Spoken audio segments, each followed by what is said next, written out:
Hello, good evening, good morning, ladies and gentlemen. So, on today's podcast episode, we have Peter Walker. He's the Director of Insights at Carta. Carta is an end to end platform that ties together different players in private equity and venture. So, mainly helping businesses manage their cap tables, valuations, taxes, equity programs, and I think Peter, you will walk us through what Carta exactly does. Today, I particularly wanted to have you on the podcast because I personally think the insights that you share are so cool.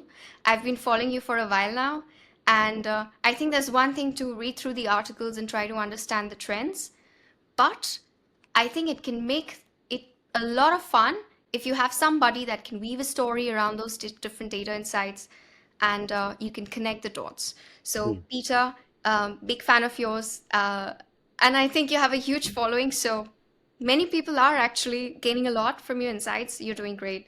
Welcome to the show. Thanks so much for having me. Yeah, I'm so glad that the data has been resonating or useful to you. That's wonderful to hear. Exactly. Actually, for this podcast, I thought of touching base upon two main themes. So Mm. we have how early stage valuations are evolving that founders should know. So specifically early stage founders Yep. and how fundraising timelines have been shifting and what is the implication for startup runaway. I think these are really concerning topics for early Mm. stage entrepreneurs. Yeah. So, how about we start with what Carta does and then we can move on to the insights? Absolutely. So, Carta at its heart is two businesses in one. On the first is an equity management platform. So we help startups manage their cap tables. And effectively, what that means is we help them issue equity to their employees, to their investors, to their advisors, anyone who's getting ownership in the business. You manage that process through Carta. So that's digitizing the cap table, putting it in the cloud, and then allowing people to issue and transact and exercise and all sort of the rigmarole, the compliance that takes place with issuing equity as a part of compensation. So we do Right. that for about 45,000 startups, Wow. um, mostly in the US, but certainly across the globe as well. We have a strong presence in Europe and Singapore and a lot of different places. So we're the world leader, I would say, in equity management. Okay, interesting. And personally, like when did you decide to share these insights when you started at Carta? What made you take that move?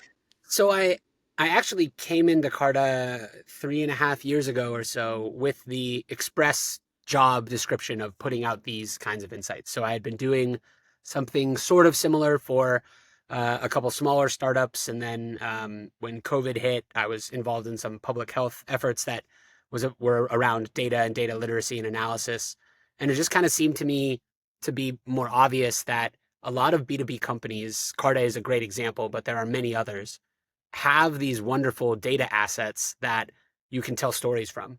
And people really underrate the value of stories.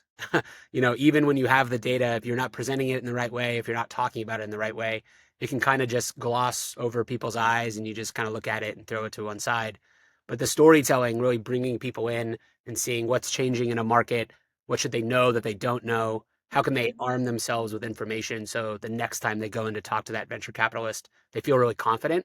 That Right. was a missing part of the market, and I think our data is as good as any to fill it. So when I came into Carta, this was exactly what I wanted to build. It's been cool to watch it grow. Yeah, I think very few companies actually are capitalizing on this kind of practice. I Yeah. think it can make a huge difference if one does that. So kudos on that. Thanks. How about we share the screen and we can go through different themes? I think it would make a ton of sense for the audience to have a look on what we are talking about. Let's do So it. let's do it. Hang on. Okay. Do you see my screen well? I do. Okay, so this one's pertaining to early stage valuations and what founders should know. So, Hmm. and yeah, feel free to let me know if I've not grasped it properly. So this data shows here that it's becoming harder and harder for seed stage startups to raise Series A funding. Yep. And very few companies are actually graduating with the expected timeline. So, Hmm. according to you, what do you think is driving this trend? And based on your information, like how start early stage valuations are being impacted by these kind of changes? Yeah, I think this is a really interesting chart because it takes into account a couple of different factors. So, when we're talking through most of this data, by the way, we're talking about venture backed founders. So, Right. there's a whole group of founders who don't take venture capital. They bootstrap their businesses, they grow on customer revenue alone, and they grow at very different rates. So, not talking about those businesses, even though those are wonderful, wonderful founders and wonderful companies.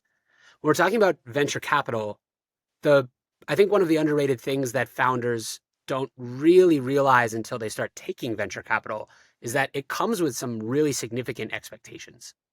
The Right. expectations are twofold. One, that you're going to grow to be really big, so you're going to grow quite a lot. And two, that you're going to do that very quickly. Hmm. So it isn't actually that useful for a venture capital business if it takes you 30 years to get to the right size. They want you to do it fast. So Right. this, getting through the venture rounds from C to A, from A to B, et cetera, the speed at which you do that really matters, both for the founder because it indicates a growing business, obviously, but also for the investors because they want to show their investors, their limited partners, that, hey, we picked a really great company. Look how fast it's moving, et cetera, et cetera. Right. So you can see in this chart that, in a quote unquote normal time, something like 20 to 25% of companies will go from seed to Series A in 2 years or less. So that's pretty quick. Right. Um, there are definitely companies that go to seed to Series A in longer than that, right? Mhm. Sometimes it takes 3 years. I'm not saying it doesn't happen. It's just Right. we just pick that 2 year mark as a benchmark. But if you look, two things happened. One, you can see in 2020 that when things were a little bit easier to fundraise, companies were making it to Series A very quickly, more and more companies, almost 40%.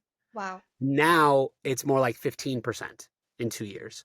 Mm. So that's what founders are dealing with. There's a lot of companies that are kind of getting stuck at the seed stage. And it's really difficult for them to prove, hey, I'm worthy of a Series A investment, um, both because there's a lot more companies trying to get Series A and because the metrics that you need, the actual, financial metrics, traction, whatever you're judging them on, those have gotten a lot harder as well as they've kind of grown up. So it's a very difficult time for entrepreneurs kind of to know what exactly they should be doing. So, according to you, there has been a significant drop in the race from seed to Series A, Yep, primarily because of increasing competition as well as the metrics, the way the metrics come into the picture. that's exactly Okay. right. Yep. Wow, that's literally a 50% drop from what it was. Yeah. Hmm. And Yes. so when this happens, many startups are turning to bridge rounds for Mm, short-term funding yep. because they struggle, as we just mentioned. So what risks do these bridge rounds pose in terms of, letting investors know? You've mentioned even bridge rounds, I believe, kind of signal to the investors that they couldn't, right? Mm, That's why yeah. they resorted to bridge rounds in the first place. So Yeah. how can founders have make a balance between immediate capital as well as positioning themselves strongly in front of the investors? It's a tricky question. You're right to say that, if you didn't need to raise a bridge round, you probably wouldn't. It's not just something that you do on a whim, right? Hmm. So the people that are raising bridge rounds are doing so for one of two reasons. Either they're such a hot company that their current investors are so excited about them that they want to get even more. They want to give that founder even more capital before they raise the next round because they know it's just going to be great. Or the opposite, which is, hey, this company thought that they could get from seed to A in 2 years, but they didn't quite hit the metrics that they were expecting.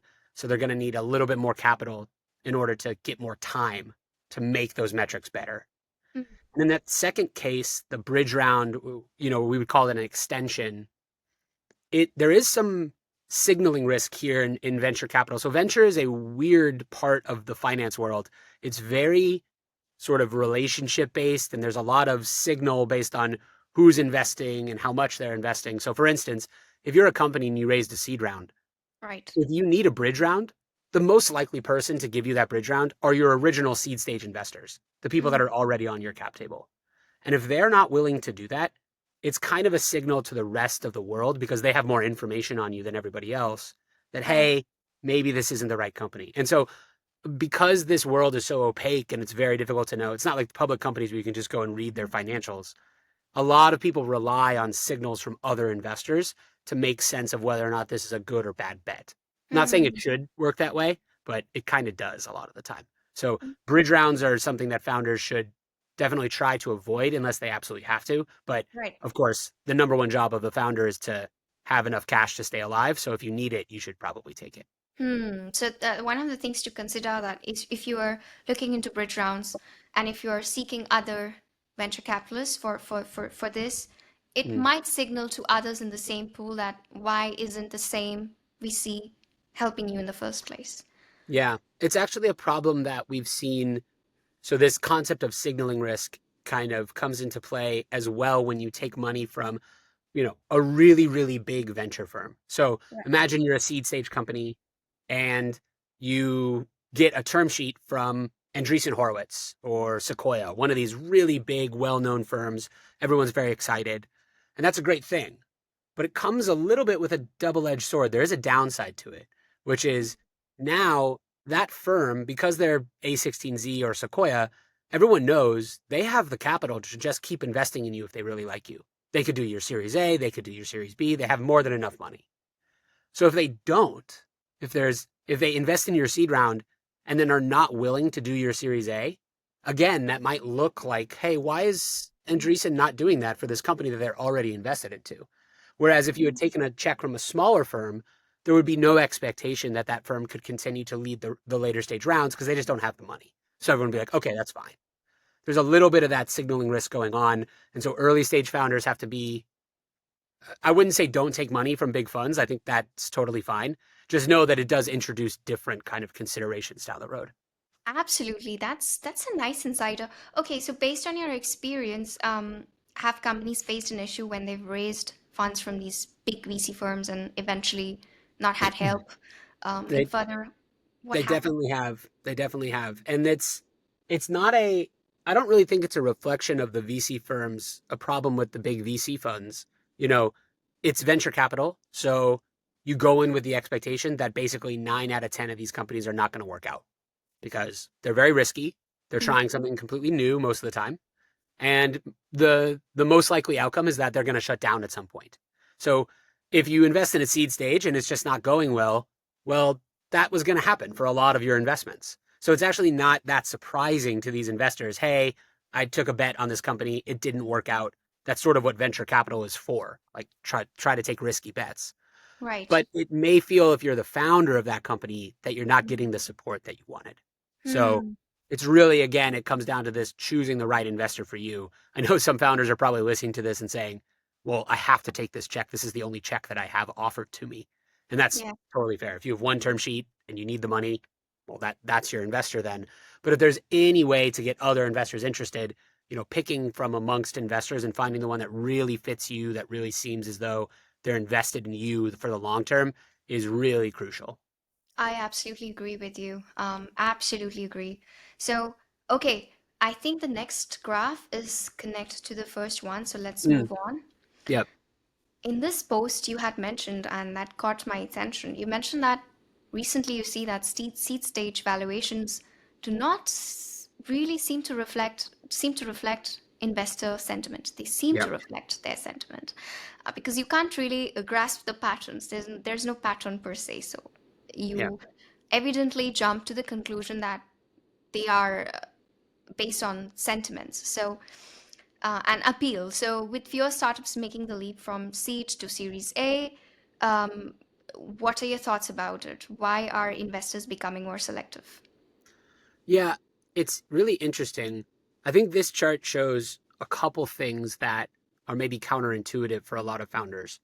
The first one is that seed stage valuations, that actual, the number that everyone comes to and they say this company is worth $15 million.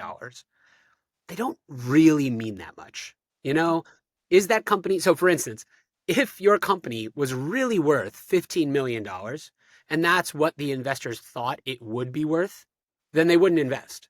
That's not what they want, right? They want it to be $1 billion company. So, at every point, what they're saying is the valuation reflects a price at which I'm willing to take a bet that your company is going to grow way, way past that. Right. And so seed stage valuations, they can bounce around. Sometimes you read, headlines about companies getting $100 million valuations at seed stage, these big AI companies. And Yeah. some companies are dealing with $5 million valuations at seed stage. I'm just, I think it's useful for founders to separate that from some sort of emotional attachment. Like these numbers are simply reflections of a price at Mhm. which the investors feel confident you will immediately surpass that price. That's what they want. They want you to grow fast. So Mhm. and again, when we talk about the difference between a big fund and a big fund might say, look, I don't really care that much what the price is when I invest. I'm expecting to invest in multiple rounds for you. I'll keep my ownership. Like, I don't need to be that price sensitive at the beginning. Whereas a small fund might say, it really matters to me whether or not I'm investing at a $10 million valuation or a $20 million valuation. Mhm. That will have Mhm. major impacts on my returns later on. And so I'm going to optimize for price a lot more than the big fund will. So again, some of this dynamic is what kind of investor are you attracting and how do they value your business? Yeah, because I was going to ask, like, how do they ensure that they're ready for the increased scrutiny coming from Mhm. investors at Series A? So I believe Yeah. it ties back to the same point that you mentioned earlier. You need to look into the kind of investor you're approaching and think from how they would think. Yeah. And I think founders have unfortunately been a bit surprised oftentimes when they get from seed to Series A. Seed to Series A is a very big jump for a lot of founders because you're Mm, moving from this thing that maybe you have a few customers, you're trying to figure out product market fit. And then the A round is where you've shown, in order to raise that A round, you need to show that there's some specific kind of person, some specific customer that mm, truly values what you're doing. And the mm, jump between experimentation to really like narrowing in on that specific value prop, it's a big jump. And not a lot of companies make it. There's a lot of companies that raise seed rounds that don't ever end up raising a Series A. mm. So the scrutiny gets harder, the diligence gets harder, the kinds of investors that you're talking to change. It's one of the bigger jumps in early stage companies is from seed to A for sure. Yeah. Right. I'm wrapping my head around what you just mentioned. Okay, makes a ton of sense. I think proof of concept is something that is missing for most Mm, of the companies, which mm, makes it so hard to jump from seed to Series A. Proof of yeah, concept, right? Because it's a, yeah, it's a proof of concept, and it's also that a lot of founders, what they'll do is they'll go and talk to their other founder friends and they'll ask things like, "Whoa, what was raising your Series A like for you? What level of revenue did you have to have? How did the conversations with the investors go?" Mhm. And it's really difficult to know that whatever your founder friends had done maybe 2 or 3 years ago might not apply today. So if you're found, it used to be in the US at least that we would say if you have about $1 million of ARR of recurring revenue, then you're probably worth a discussion about a Series A. These days, for B2B businesses, it's probably more like $2 million or maybe even a little Wow. higher than that. So, like, the metrics keep getting harder. And it's Yeah. really difficult for founders to compare against each other when they raise at different times. Yeah, which you mentioned earlier, metrics. Yeah, Catch that. those really Okay. matter. Yeah. Okay. So let's talk about this one. And actually, here, when I read it, um, you mentioned that the investment in Series A, total Series A, is down by 8%. Hmm. It's from 2023, so it's a 1 year gap. And when you were talking about a 40% drop, that was from when to when? That was from like late 2021 or early 2022. Okay, So, so that was way more. So yeah. let's just, if we consider last year, the investment is down by 8%. Mm. But we see that valuations still remain strong.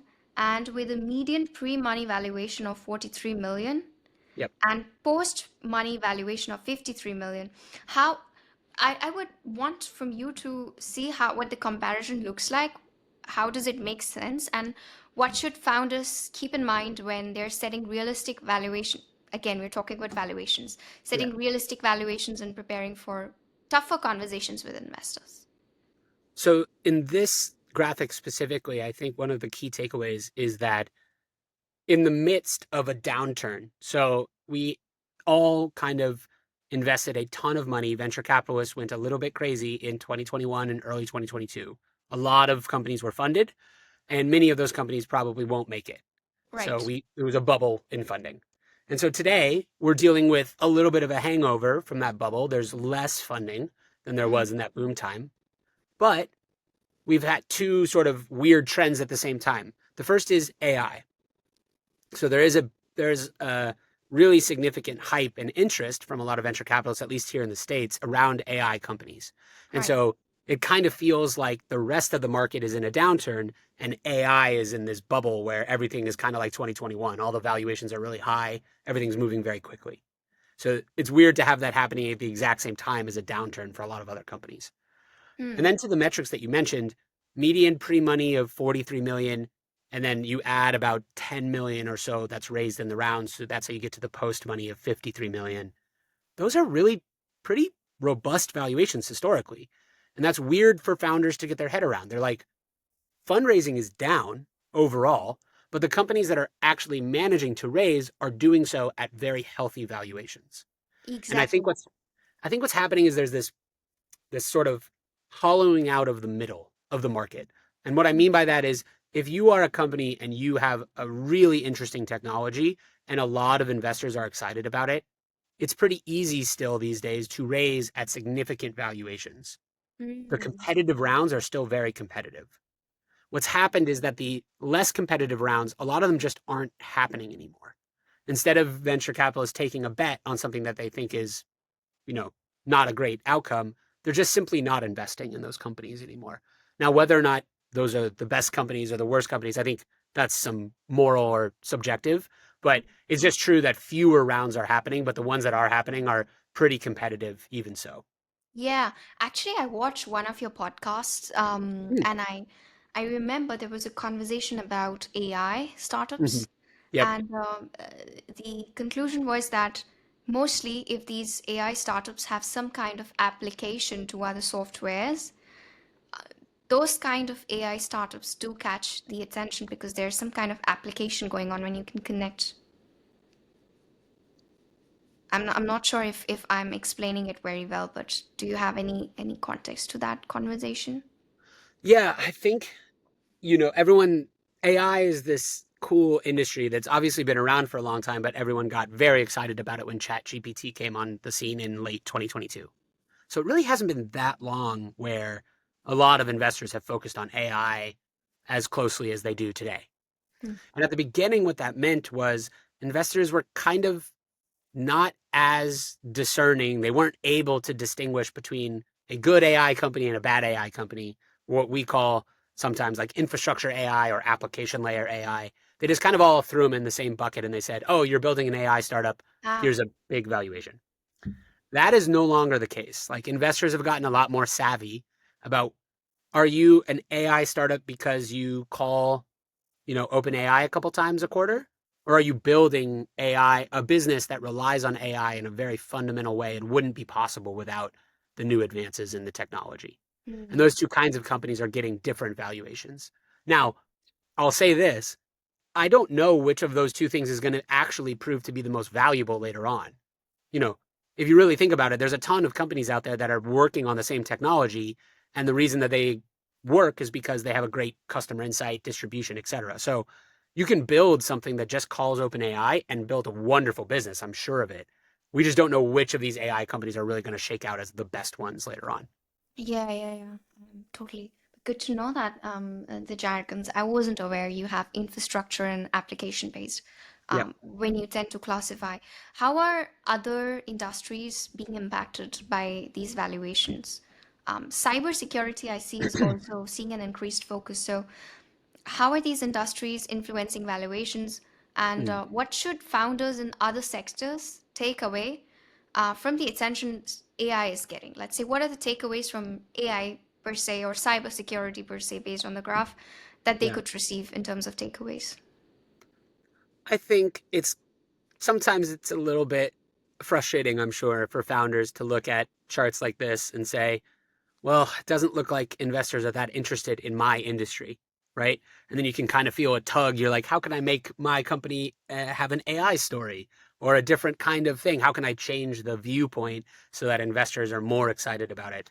What I would say is really it's just about being heads down and building. If you had asked a bunch of founders who were building hardware companies 3 years ago, do the general investor community, do they take an interest in your companies? Many of them would say no, they don't care about hardware at all. And now look, 3 years later, hardware is actually a growing sector in our data, and it's getting more exciting by the day. So really, in some ways, it's okay if your industry is a little bit less loved these days. It means that you're actually more likely to find investors. If investors are investing in an Mm. industry that's not hot right now, it means they really believe in it. And so those actually might be the best investors for you to find, even though it might be a little bit more difficult to find them. The probability might be high if you have a proof of concept and yeah, okay. Yeah. Um, all right, this makes a ton of sense. So let's move on to the next one. I actually love it. Mm, Um, so here we see that some startups are taking years to raise additional funding, and we've already spoken about it with yeah. median range for Series A. So now we've jumped to Series A. In 2024, it was 2.9 years. So based on your experience working with startups and investors, how should founders manage their runaway Mm, during longer timelines? I mean, we were speaking about bridge rounds, but yeah. other than that, how can they manage their runaway during these longer timelines, and how do they avoid the pressure, to scale, to grow faster, as against their normal trajectory? Yeah. It's so that's kind of the devil's bargain about taking venture capital is that your investors will often want you to grow faster than you feel is possible or than you feel is correct for your business at that time. But I think one of the maybe silver linings from this chart that I really like is that it can seem like early stage startups in particular, there's all these checkpoints that you have to hit. You got to raise a pre seed round, and then a year later, you raise a seed round, and all this stuff. And really, all that stuff is just trying to put some order or organization around something that is completely chaotic. Always. Right. If you look at any successful startup, there's a period in their life cycle where like things were going super wrong and they were all kind of struggling to figure out what was going on. It's just a constant story for almost every startup that I know that there's some wandering or missed years or mistakes. It's never as simple as just going from seed to A to B, etc. So Mhm. if you're a founder, it's good to just internalize like other founders are struggling with this as well, and you can feel behind or ahead, but you're running your own race, and that's the only thing that matters. When it Yeah, comes to the Go ahead. no, no, no. I totally agree. Yeah, I agree with what you're saying. Yeah, and it can feel like, I'm sure founders wake up and they read headlines or they talk to their friends, et cetera, and they're like, oh, wow, I'm so behind. Or this other business is moving much faster than me, or I'm so worried about something. And it's sometimes good just to take a moment and say, look, I'm running my own race.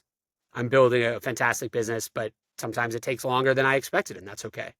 Um, the other thing on Runway, this is something that I think is sort of indicative of the shift that we've had over the last couple of years. It used to be that founders would kind of expect to fundraise every 18 to 24 months or so. Mm. And that is kind of hard now.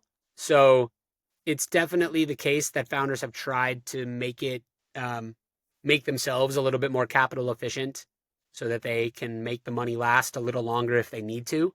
That's one of the biggest changes we've seen from the boom times in 21 to today is founders being a lot more careful about their cash burn.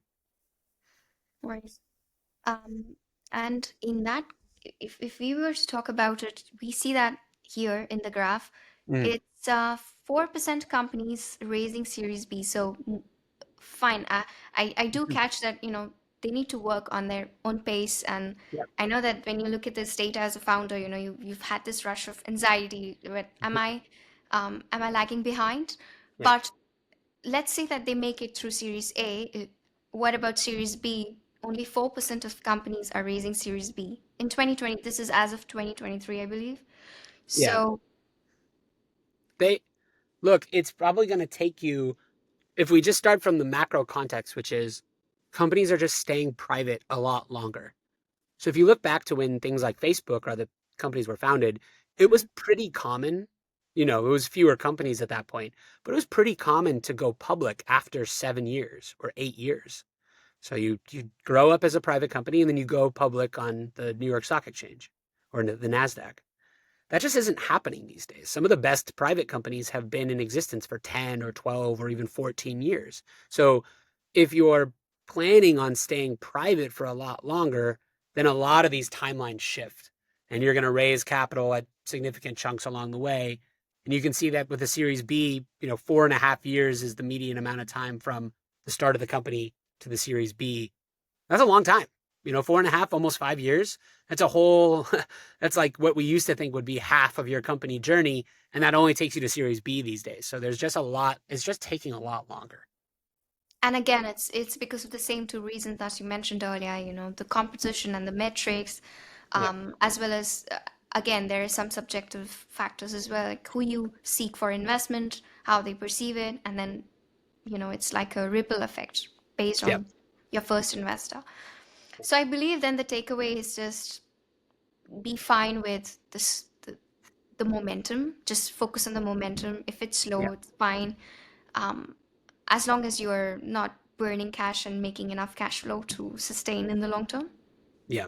Exactly. There's kind of always this trade-off between profitable companies and those that are growing super quickly.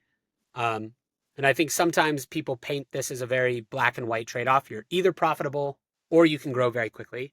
It's not Mm, necessarily the case. There's a whole spectrum along the way where you can increase growth by spending a little bit more, or you can decrease growth but increase profitability or at least good, cash burn. And so founders will find different points of the company demand different strategies. At the mm. beginning, maybe you need to grow super quickly, but maybe it's Series A or B, you slow down for a moment and you get the capital and the business very efficient, and then you grow again. So there's kind of a roller coaster up and down here that sometimes happens. Yeah, I agree. I mean, in my last, let me move on here. I think Mm, we've spoken about it, and it's again the same story. I mean, it's taking 26 months between different rounds, but I think the same holds true that what we've spoken about, just even if there are longer gaps, you can make it through the flexibility. So, other than bridge rounds, um, based on your experience, are there any strategies that founders can think of, mm. runaway strategies that they can think of? Yeah, so within this chart, there's a couple points that stand out to me as very useful for founders. So first is just resetting the timeline in your head. So when you're Mm, going out to raise your Series A, if you were thinking, okay, I'm going to raise a $5 million Series A round, and that $5 million is going to last me for 2 years, and then I'll raise again.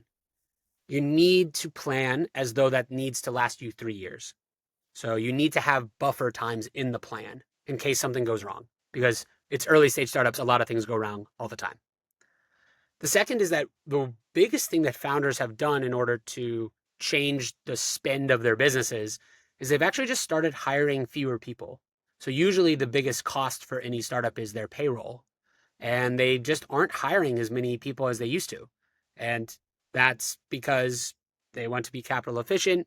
Maybe it's because they think, hey, I can actually do some of this work myself, or I can outsource some of this work, or I can, use AI tools to make it easier. There's a whole lot of changes going on with how many people need to be at a startup at a certain scale. And it used to be that, just to put some numbers around it, a Series A startup on Carta, the day they raised their Series A round, they used to have maybe 20 full time employees. okay. Now it's more like they have 15 full time employees, maybe Mm, less. mm. So the number one lever that a lot of founders pull on the runway is just the literal number of people that are working for their business. And what's your personal take on that? I mean, it depends on a company to a company, but does that Yeah, make sense to you, to think about the headcounts that you have at the company and how you can leverage the ones that you have? definitely makes sense to me. It makes me a little sad, I got to be honest, because, one of the things about early stage startups is I think they're a wonderful platform for people, especially early in their careers, to try a bunch of things. So, I mean, I started my career in an early stage startup as employee number 10 or 11, and it was transformative. I mean, it teaches you so much to join a company at that stage and try to figure out, 8 different jobs and everything's on fire and it's fun and there's a lot of responsibility. So I'm kind of sad. I hope that more people still have the chance to join early stage startups because I also think that joining an early stage startup makes you much more likely in the future to be a founder. And we want more and more founders, of course. So 100%. on that side, I'm a little sad, but I think it totally makes sense from a financial perspective that you watching your headcount and only adding the people you absolutely need to add makes a ton of sense. There definitely was some over hiring in 2021 where people were just saying, hey, let's bring people on. We don't really have necessarily a job for them to do, but we'll figure it out and we'll use them, in different ways. So I think that's probably healthy overall. Makes a ton of sense. And yeah, as you mentioned, being conscious about the timeline and having enough buffer so Yeah. that you don't run out of cash. So, And it's really hard for founders. I know we say that. You founders are probably listening and saying, I've heard that so much. And it's not easy. It's not easy to figure out how much cash you're actually going to need because it interacts with the real world. Maybe something goes wrong in your product process and you have to start over. Maybe your competitor raises a big round and you need to compete with them on a different level. And so you feel behind. Like there's 1,000 things that can happen, but it's good to go in with some assumptions and then add a buffer to those assumptions because stuff happens all the time. yeah, absolutely. So, other than the graph that we just looked at, which did show, the different sectors, so we Mm. see AI, how is medtech performing? I've heard a lot about medical tech. Um, Yeah. MedTech for us, we would kind of break it into 3 different parts of sort of the health landscape. So there's biotech pharma, which is the creation of new drugs. right. Um, that's going pretty well. Always about it's stayed pretty consistent. It's a very specific kind of investor who invests into drug development. So usually those are not the same people that are investing into like B2B SaaS. Those are 2 different kinds of investors. So biotech going pretty well. Then there's 2 other portions of it for us. One is medical devices, so actual physical, surgical devices and things like that. And then there's health tech, which is everything else, all the digital health, the mental health therapies, the platforms for new telehealth and medicine, anything and everything where it's kind of a software business, but it's about health. That would fall into health tech for us. And I think biotech is holding up the best. Health Mm. tech is doing pretty well, although has kind of lost a little bit of ground over the last couple of years. And then medical devices are always pretty low in our data. They attract less attention. It's kind of odd maybe because you'd think there's a very clear pathway to the people that they're selling to, and they solve a very specific problem. But it's been getting a little bit less excitement than it used to. So maybe that's the part of health that has kind of gone down the most. Interesting. Maybe it's because of some legalities. Not sure. There's definitely some highly regulated stuff there.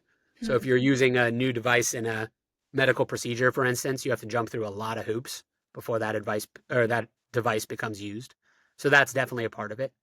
Um, and investing for a lot of those things that require clinical trials or a lot of, in the states, FDA approval, et cetera, they definitely attract less investor attention because investors aren't as interested in, jumping through all those regulatory hoops with people. Yeah, a lot of complications. Definitely. Absolutely.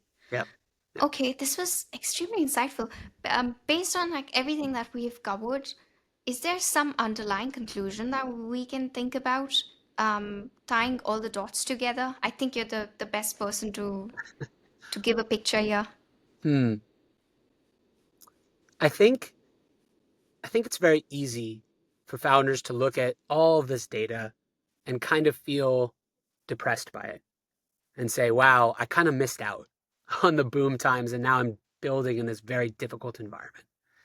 And I guess the pushback that I would have is what was really weird was the boom times. Right now is normal. Right now is makes a lot of sense where these early stage companies are very risky and they're very difficult to get off the ground. And when they work, they're unbelievable and they're fantastic. So maybe it's just kind of an admonition to founders to say, you're actually building in a great time for startups. There is a ton of capital sitting on the sidelines waiting to be invested into companies. You just got to find the right investors. And it can feel annoying and frustrating and like you missed out on the best times. But I think actually now is a fantastic time to build an early stage business. So I'm super excited about a lot of the companies that we're seeing on Carta. They are building new and interesting things that probably if this was 2021, they would have tried to build, the next sales tool. And now they're trying to build something completely different. So Right. I think it's actually a great time to build an early stage startup. I agree, especially with the advent of, the AI stuff going around. I think there's a lot of room for creativity for startups Yeah. to integrate those tools. Even you were talking about, having less and less people. I mean, it's not the ideal thing if you were to think about the human aspect, but Yeah. just financial, if you look at the financial aspect, AI, you can leverage that and also work on that. So, I think the other point that I'd make for any founders on the call is that venture capital does a really good job of talking about itself and making it seem like everyone should try to raise VC. And it's just not true. Most businesses should not be venture backed businesses because they're just not going to grow as fast as they need to. And that's okay. You can build an unbelievable business that is very, very wealth generating for yourself and for your employees right. without taking venture capital. So sometimes it feels like the VCs are the ones that are dominating Twitter or other places. Just know that there are a lot of other ways to build a great business. You do not absolutely have to take VC. It's just one path. I absolutely agree. In my previous podcast, I was speaking with Alicia Miller. She's talking a lot about private equity, but specific to Mm, franchising.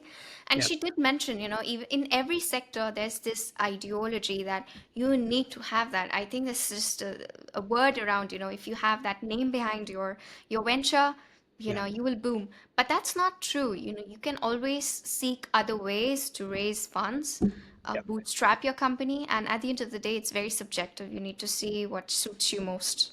yeah. Are you the kind of founder that isn't gonna be happy unless they're trying to build the next Apple or $1 trillion company? Or are you the kind of founder that wants to build a smaller company but own a lot more of it and like get to tinker and play around and grow at your own pace?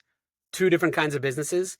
And the when it gets tricky is when a founder thinks that they want to build the really big company, but really they should have built the smaller company and really owned a lot more of it. So having those discussions with yourself and your co-founders early on is very, very helpful. 100%. And then you have also how much share different Yes. stakeholders have, Yeah. and are you ready to let go, even as far as taking That's tough for decisions. a lot of founders. Yeah. Letting go. Yeah. So, okay, this gives a huge sigh of relief. So, Peter, I'm extremely happy to have this conversation with you today. If we literally, I wanted to speak with you for a long time, and finally got a chance to speak with you. I You're love it. doing a great job sharing these insights. So, continue doing that. And for all of those people that have not yet followed your insights, please go ahead and do look at Peter's LinkedIn.